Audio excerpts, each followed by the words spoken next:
Hi there. Today we're going to talk about our relationship with food.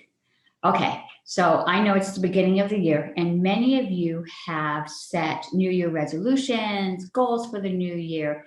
Many of them are going to be focused around food, losing weight, eating healthier, changing our diet. But why is it that these are the same goals that come up every year?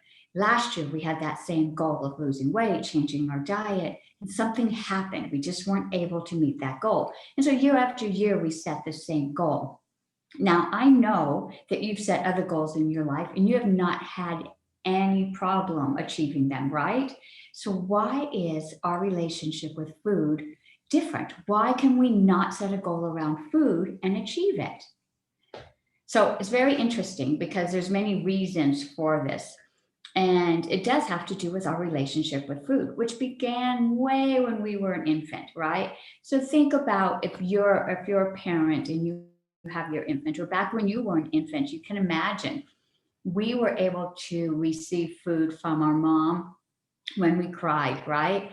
And it wasn't that we were crying for food. What was happening is our body was telling us something, right? It was rumbling, it was telling us we were hungry. And so we'd cry out, and magically we would get food. Oh my gosh, this lovely breast would come or a bottle, and we were nurtured. And along with that food came hold and coos and love.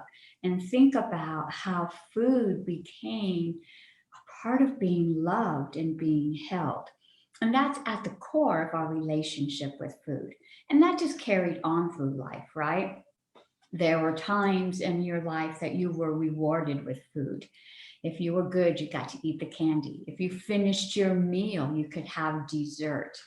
There were all kinds of ways that we were rewarded with food.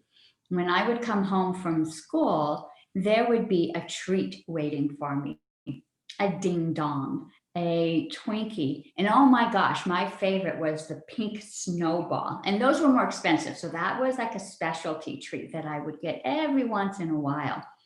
But I would so look forward to that treat when I got home. And I got to associate being home with that comfort and that special treat that I would receive.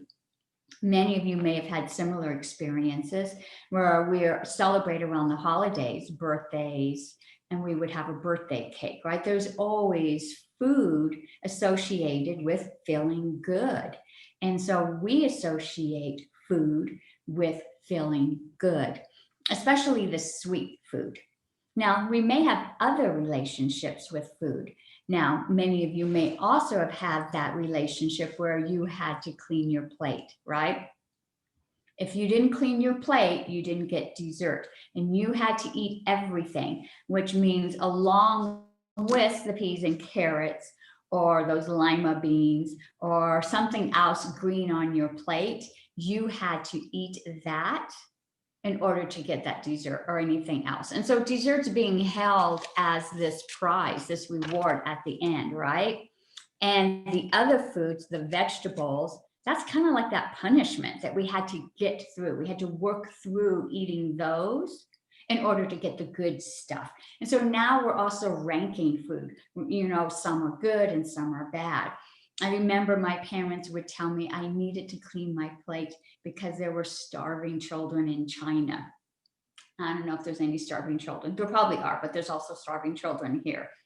But it made me feel guilty if I didn't eat all the food on my plate. So there's another layer, right? So food gives me comfort. It gives me a feeling of love. And then there's also that feeling of guilt that I might have if I didn't eat all of my food. And this all messes up with our relationship on what we eat. And so when you think now about letting go of certain foods, there's a struggle, there's an inner struggle that makes it a lot harder. And so I haven't eaten meat in probably over 10, 15 years.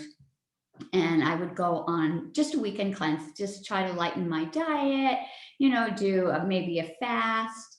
And I would have dreams of fast food burgers, right? I haven't had a burger in I don't know how long, but there was something in my psyche, something telling me that I needed to have that, that I couldn't tell you, no, you couldn't eat.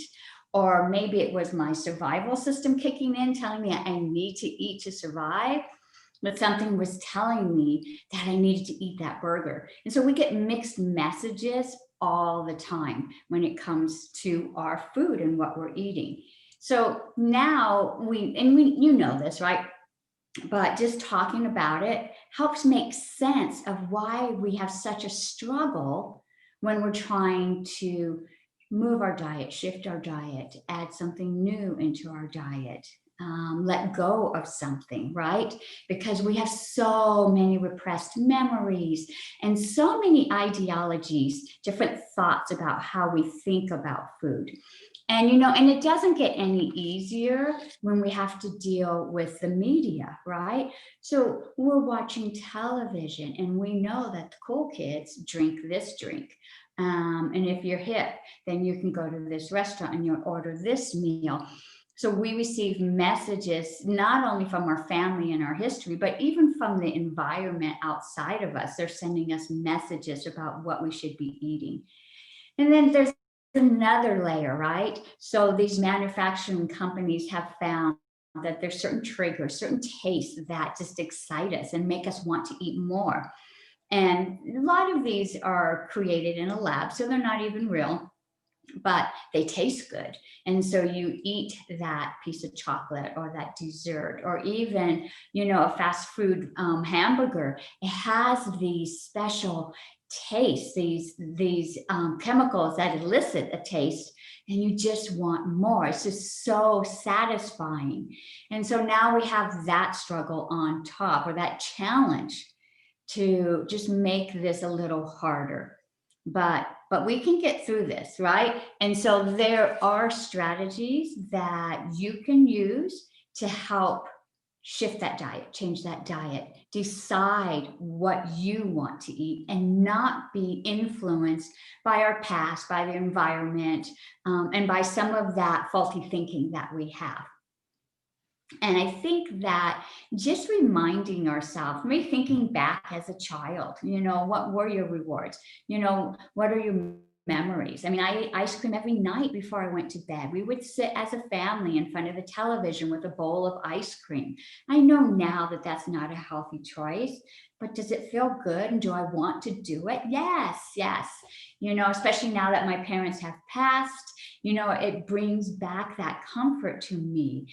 But knowing that maybe what I need is some comfort, right? And there's another way now I can find comfort. We also talked just a little bit about how food sometimes was used as a punishment. You had to eat something. And we had this idea about the food that we had to work through. We had to eat maybe because it was told it was good for us, right? So now we start thinking, oh, food that's good for us doesn't taste good. Food that's good for us, I have to get through it. It's not something that is to be enjoyed. But we could shift that concept too, right? What if I was treating my body because I loved my body and I wanted to be healthy to some healthy food? What if I could shift my understanding of what eating healthy food meant and how good it could taste? So there are some strategies that we can use to help you get through this shift so that you can achieve these goals that you've set for yourself. And I'm not going to get into all of that now. You can always connect with me on Facebook. I also have a website. Both are under my business name, Living Beautifully Free, where I share some ideas. And you can always connect with me on there if you want some individual assistance. But just know that you can do this, and that it's not because you're not strong enough and that you're not able to maintain this goal. There's just a lot of influences that are affecting your ability to meet this goal when it comes to food, just because of the relationships that we have with food. So I hope that you find this video helpful. And again, if you need any support, if you want any ideas or just want to bounce a thought off of me, please message me and I'd love to hear from you. Otherwise, have a great day and be well. Bye bye.